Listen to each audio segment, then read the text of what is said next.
ازيكم يا حبايبي؟ عاملين ايه؟ يا رب دايما تكونوا بخير وباحسن حال. وحشني كتير كتير من الفيديو اللي فات. انا عارفه ان انا بتاخر عليكم في تنزيل فيديوهاتي، بس والله غصبا عني. الجو ساقع قوي قوي يعني. بص، عايزه اقول لكم ان انا هنا كنت متكتكه.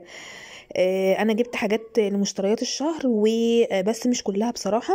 لان انا بجيب كده كل ما بنزل حاجات. فقلت كده اصور حبه الحاجات دي معاكم، على اساس يعني ايه ان شاء الله باذن الله يكون ايه جزء اول. ولما اكمل باقي مشترياتي ممكن ابقى اصور فيديو تاني بتكمله مشتريات الشهر وكده.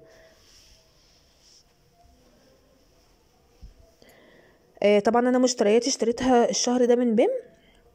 بصراحه كان في حاجات كويسه يعني واسعارها كويسه.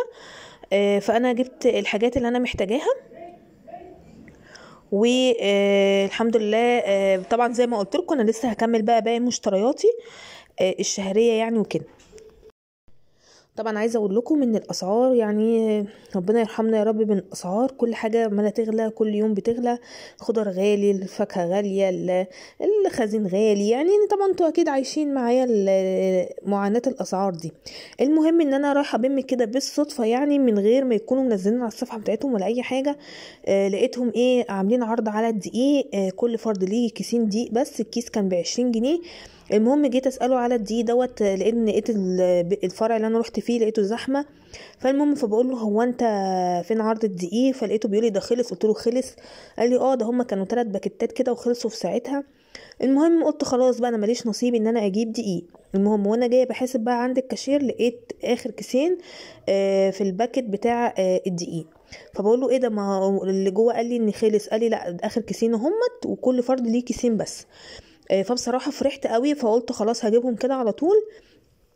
وجبت الكيسين دول. طبعا انا اول مره اجرب الماركه دي، بس لقيت ان هو استخراج 72%، وان هو دقيق يعني كويس. الكيس كان ب20 جنيه. طبعا اقل دقيق دلوقتي ب25 جنيه، يعني في الكيسين دول 10 جنيه، حاجه حلوه جدا. كمان كنت محتاجه لبن بودر، بس انا كل مره بجيب ميرو، فبصراحه ميرو بقى غالي قوي.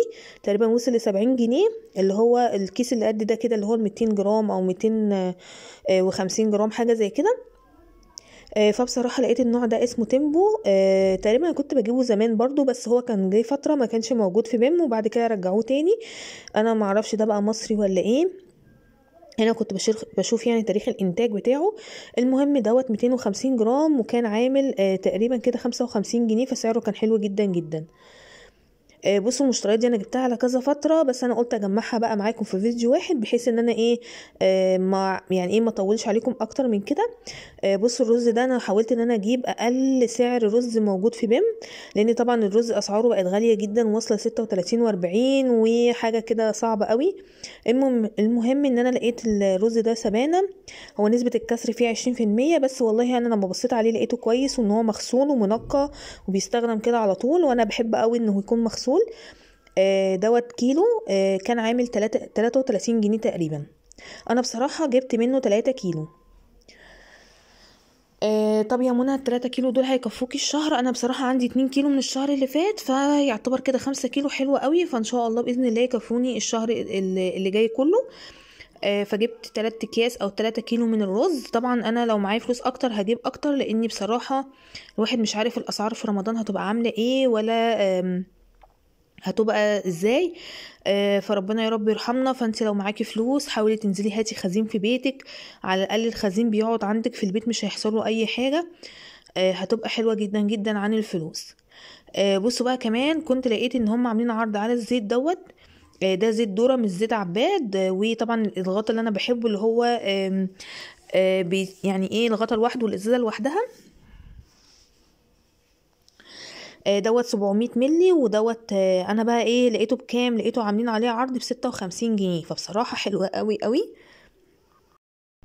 المهم ان انا بصراحه كان لقيت حوالي اخر 5 عبوات في الباكت، وقال لي دي اخر كرتونه احنا فاتحينها.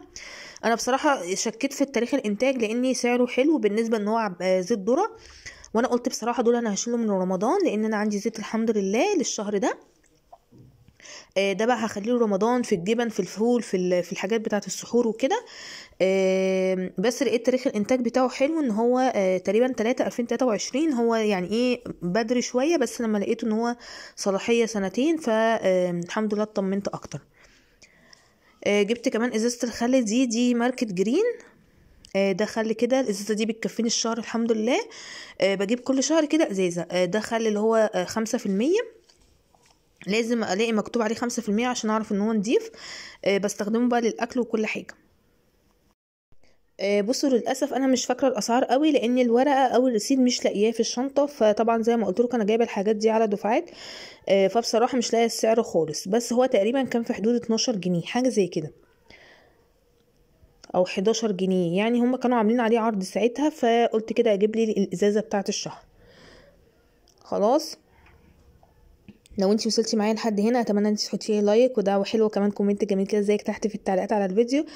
شجعوني يا جماعه في القناه شويه عشان القناه نامت خالص وما بقتش متشافه نهائي. بصوا بقى، كمان جبت كده المكرونه. انا الحمد لله عندي كميه مكرونات حلوه. فانا قلت اكمل على اللي عندي، قلت اشوف النوع اللي ناقصني واجيبه. انا جبت كان ناقصني اسباجيتي، ما كانش عندي خالص. انا عندي شرايط وعندي كل انواع المكرونه الحمد لله، فانا قلت اكمل على اللي عندي. فانا جبت الاسباجيتي دي الملكه، كانت ب 12 جنيه. انا جبت كيسين منها.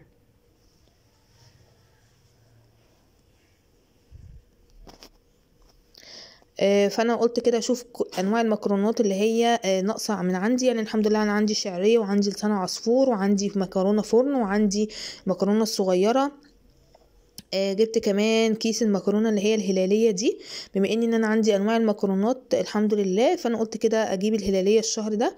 دي حوالي 400 جرام برضو، كانت عامله 12 جنيه. وسمعت كمان ان اسعار المكرونه السايبه عند العلاب بقت غاليه جدا، واصله ل 30 جنيه الكيلو. انا بصراحه ما جبتش كيلوهات لان انا مش محتاجه كيلو على بعضه. جبت كمان مكرونه بساطه دي اللي هي الهلاليه، بصراحه مش متذكره سعرها، كان تقريبا ب10 جنيه حاجه زي كده، انا مش متذكره سعرها. بصوا كمان بقى كنت محتاجه فانيليا، فطبعا الكيس بجنيه. جبت 5 اكياس ب5 جنيه.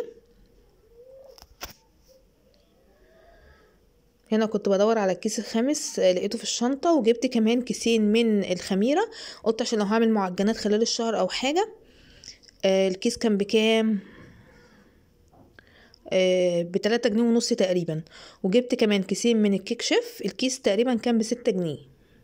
قلت برضه عشان لو عملت كيكة ولا حاجة مرتين كده في الشهر هتبقى حلوة جدا. انا دايما بستخدم الكيك شيف في الكيكة، ما بستخدمش البيكنج باودر. جبت كمان علبة ابو الولد ديت اللي هي 16 قطعة. بصوا برضو مش متذكرة سعرها قوي. دي كانت عاملة كام؟ كانت عاملة 35 جنيه.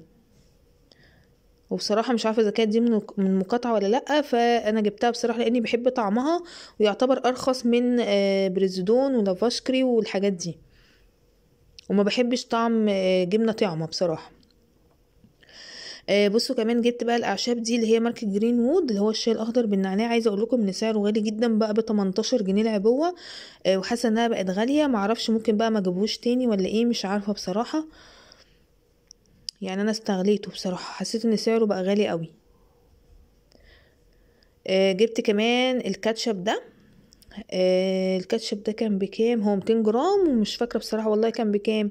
كان بحاجه و20 جنيه، 23 ب25 في الحدود دي. فانا جبته برضو، وبحاول ان انا اقتصد في استخدامه، وبيكفيني الشهر. جبت كمان علبة الجبنة دي اللي هي جبنتي اللي هي ربع كيلو. طبعا دي مش للشهر ولا حاجة. بس انا كانت الجبنة اللي عندي قربت تخلص، وكنت جايبة من يومين علبة جبنة برضو جبنتي كان عليها عرض ب15 جنيه اللي هي الربع كيلو. كنت جايباها بطعم الزيتون وقربت تخلص، وقلت كده اجيب واحدة بطعم الاسطنبولي. بصوا بقى كمان اخر حاجه جبتها هو الاكياس الكمامه دي. زي ما قلت لكم انا لسه هكمل مشترياتي، وان شاء الله ممكن ابقى اصورها معاكم. كيس الكمامه دي كانت عامله كام؟ 37 جنيه حاجه زي كده. دي 15 كيس مقاس 80 في 110. بس انا هنا اتصدمت لان انا كنت فاكره ان انا جايباها اللي هي مقاس 70 في 90. بس بقى دلوقتي اكتشفت معاكم انها 80 في 110، يعني كده اكبر. انا ما بحبش الاكياس تكون كبيره قوي زياده عن اللزوم، لان انا بستخدمها يعني يوم او يوم لا برمي الزباله. فيلا بقى مفيش مشكله. المهم ان انا دي كده الحاجات اللي انا جبتها. ودي المشتريات البسيطه اللي انا جبتها لاول الشهر. ان شاء الله باذن الله لو جبت حاجات تاني تكمله مشترياتي الشهريه هبقى اصورها معاكم. ويا رب تكونوا استفدتوا من الاسعار وعجبكم الفيديو. ما تنسوش بقى تحطوا لايك. اشوفكم على خير في فيديو جديد. ومع السلامه.